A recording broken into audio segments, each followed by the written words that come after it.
चलिए विद्यार्थी, आज हम लोग त्रिकोणमिति का पहला चैप्टर 8.1 का एक मैथ देखेंगे।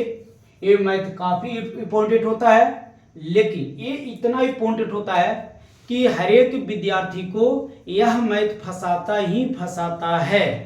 तो इसीलिए हम लोग सोचे हैं कि विद्यार्थी ना फंसे, तो इसको हम आराम आराम से देखेंगे, आराम आराम से बारीकी से हम लोग समझने का प्रयास करेंगे। तो चलो आओ, पहले हम क्वेश्चन देखेंगे। क्वेश्चन क्या कह रहा है, यदि ए एवं बी न्यून कोण हो जहां cos A बराबर cos B, तो दिखाएं कि कोण A बराबर कोण B, है ना। तो चलिए हम लोग समझते हैं। आपको हमने दो फिगर दिया, एक त्रिभुज देख रहे होंगे P R A M M B. इसकी सबसे बड़ी खासियत क्या है, तो अपने से कह चुका था कि ए और बी न्यून कोण है, तो हमने ए न्यून कोण मान लिया और बी न्यून कोण मान लिया। क्योंकि हमने पढ़ा था कि न्यून कोण के सामने की भुजा लंब, समकोण की सामने की भुजा कर्ण और बाकी बचा आधार होता है। तो इस त्रिभुज में वही हाल होगा, न्यून कोण के सामने की भुजा लंब और समकोण के सामने की भुजा कर्ण और बाकी भुजा क्या होता है, आधार होता है। तो दो फायदा हुआ, आम के आम गुठलियों का दाम। इसमें हम लोग भुजा की पहचान भी कर लिए और इसका हम प्रूफ भी कर लेंगे।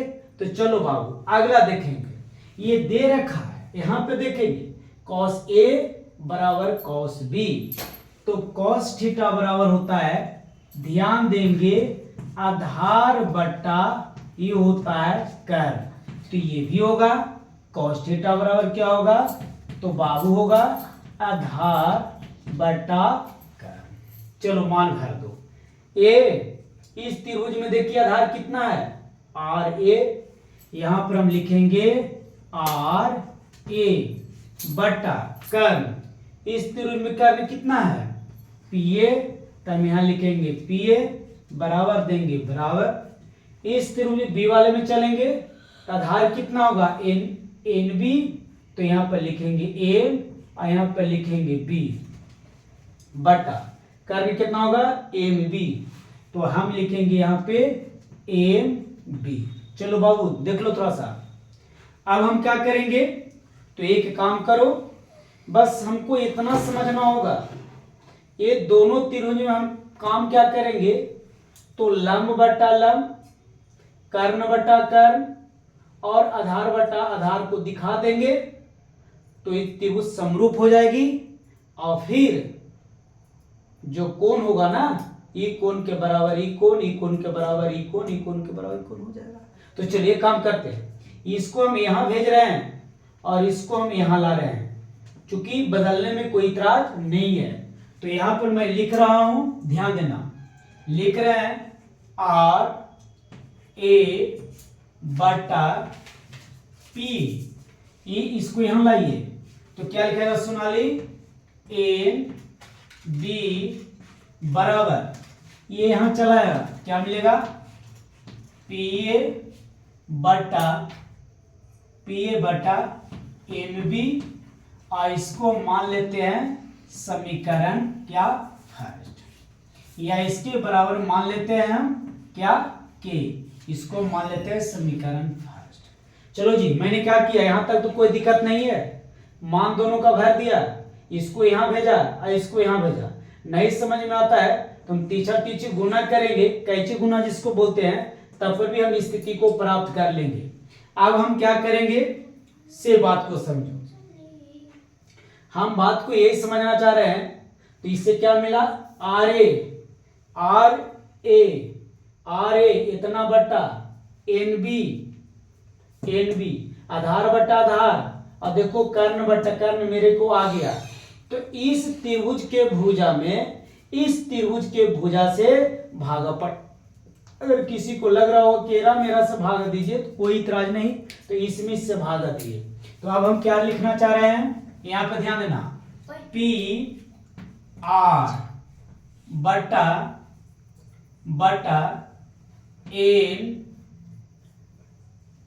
पी आर बटा एम एन, यहाँ लिख दीजिए एम एन बराबर, पी आर बराबर होता है क्या, हम पी आर निकालना चाहते हैं, पी आर लंब, तो लंब बराबर होता है, लंब बराबर होता है, ध्यान देना, कर्ण के स्क्वायर माइनस लंब के स्क्वायर और एक पूरा हो जाएगा रूट। लेकिन हम थोड़ा सा एक चीज और यहाँ से कन्फर्म कर ले, उसके बाद हम आगे चलेंगे, यहाँ ध्यान देंगे बेटा। ई इसके बराबर है तो इसके बराबर भी है, तो यहाँ पे लिखिए हम आर ए बटा ए बी बराबर के, इसके नीचे 1 मान लीजिए, तो यहाँ पे लिखेंगे आर ए बराबर के एम बी, हो गया।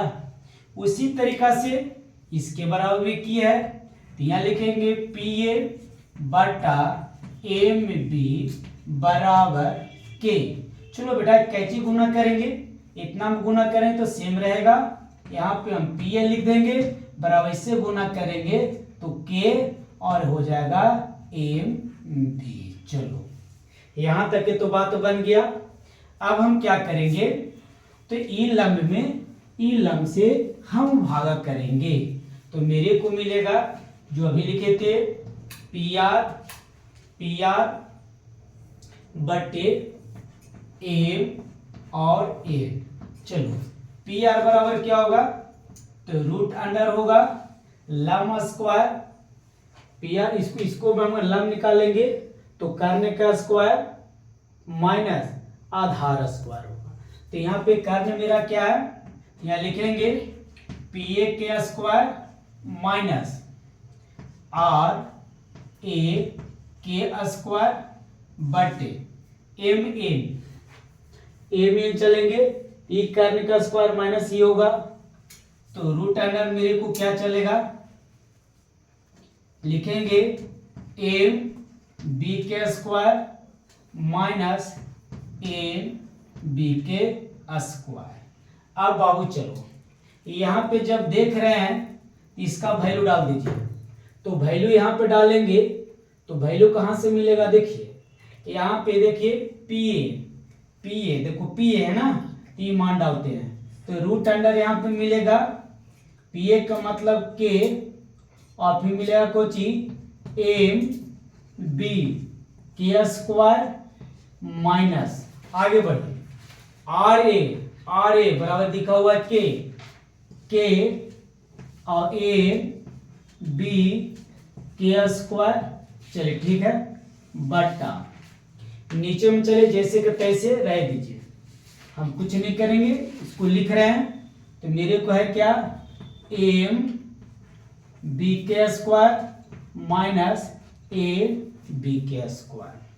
थोड़ा सा देखिए, ज्यादा नहीं, थोड़ा सा क्या देखना है, तो यहाँ पे ये स्क्वायर करेंगे तो यहां से देखेंगे ध्यान से, के स्क्वायर फिर हो जाएगा का, यही थोड़ा सा जामे तो बाबू एम बी स्क्वायर माइनस के स्क्वायर और यहाँ हो जाएगा एम बी के स्क्वायर बटा क्या हो जाएगा, तो बटा जैसे का तैसे रूट अंडर, यहाँ पे देखिए एम बी के स्क्वायर माइनस स्क्वायर छूट गया एम बी के स्क्वायर। एक काम कीजिए, अगर के स्क्वायर है और के स्क्वायर है, अगर हम कॉमन ले लेंगे तो क्या मिलेगा बाबू, अच्छा ये काम कीजिए, कुछ ई वाला लाइन मिटा दें, ई वाला रहने दीजिए, चलो ध्यान देना, तो हम लोग को क्या मिलेगा, चलिए तो यहां पर हम निकाल रहे थे क्या, तो निकाल रहे थे पी आर बटा एम एन, ये बराबर चला था, तो हम यहाँ पे रूट अंडर में क्या कर ले, हम के स्क्वायर कॉमन ले ले तो बचेगा M B square minus N B square बटा बचेगा root under M B square minus N B square. अब के स्क्वायर को थोड़ा सा जगह के देखते हुए हम के का वर्गमूल निकाल दे तो कितना मिलेगा? के मिलेगा ना। अगर हम के का यहाँ डायरेक्ट के कर दे, कोई इतराज है? नहीं ना। अगर तुम कहो था तो ये दोनों क्या मिल गया? सेम मिल गया। तो मेरे को मिल गया पी आर बटा एम बराबर क्या मिला बाबू? के। अब चलो जी, अब हमारा सब कुछ खत्म हो गया। इतना तो आप देख लिए। एक स्टेप बचाने के लिए के बाहर निकाल दिया। अब सबको हम क्या करते हैं? समाप्त करते हैं। अब आराम आराम से देखो क्या होगा। अब यहां पे लिखेंगे के का मान समीकरण फर्स्ट में देने पर। तो फर्स्ट समीकरण क्या है मेरा? ध्यान देना, लिखल है आर ए बटा एन बी बराबर पी ए बटा एम बी बराबर, देखो बेटा के, और यहाँ देखो के का मान कितना ले लें? ए। तो मेरे को क्या मिलता है? पी आर बटा एम। थोड़ा सा इस लाइन का मतलब समझिए। इस लाइन का मतलब होता है आर ए, यह देखिए आर ए बटा एन बी, ए भुजा बटे ये भुजा। फिर देखिए इसका पी ए बटा एम बी बराबर पी आर बटा एम एन। अर्थ समझिए, आधार बटे आधार, कर्ण बटे कर्ण, लंब बटे लंब। तो कहता है कि यदि भुजा समानुपाती होती है तो त्रिभुज समरूप होता है।